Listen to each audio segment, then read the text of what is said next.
TET परीक्षा 2025 आणि या परीक्षेमध्ये बुद्धिमत्तेबद्दल किंवा बुद्धिमत्ता हा जो विषय आहे यामध्ये 80 गुण विचारले जातात. तर हे 80 गुण बुद्धिमत्तेसाठी कोणत्या घटकावरचे आहेत हे आपण या ठिकाणी समजून घेणार आहोत. तर यामध्ये संख्या ज्ञान 4 ते 5 प्रश्न विचारले जातात. अक्षरमालिका 4 ते 5 प्रश्न, सांकेतिक भाषा 7 ते 8 प्रश्न, आकृत्या 7 ते 8 प्रश्न, तर्क व अनुमान 20 ते 22 प्रश्न, घनाकृती आणि काप 5 ते 6 प्रश्न, वेनाकृती 3 ते 4 प्रश्न, बैठक व्यवस्था 5 ते 6 प्रश्न. तर या घटकामध्ये पुन्हा उपघटक कोणते आहेत?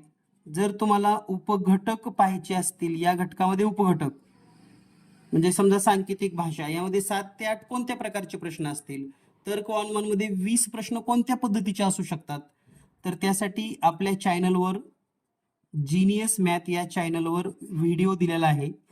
या ठिकाणी शॉर्ट्स मध्ये फक्त तुम्हाला घटकांची नावं दिलेली आहेत. यानंतर आणखी काही महत्वाचे घटक यामध्ये नातेसंबंध 2 ते 3 प्रश्न विचारले जातात.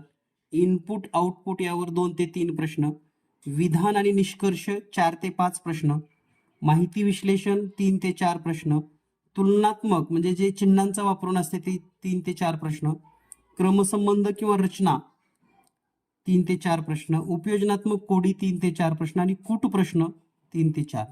अशा पद्धतीनं एकूण बुद्धिमत्ता हा जो घटक आहे तर बुद्धिमत्ता या घटकावर एकूण 80 प्रश्न परीक्षेमध्ये असणार आहेत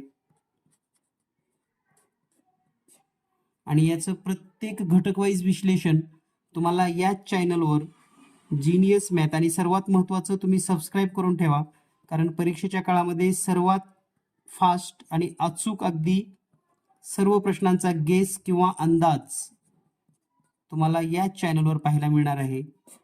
भेटूया लवकरच पुढील अपडेट माहितीसह. धन्यवाद.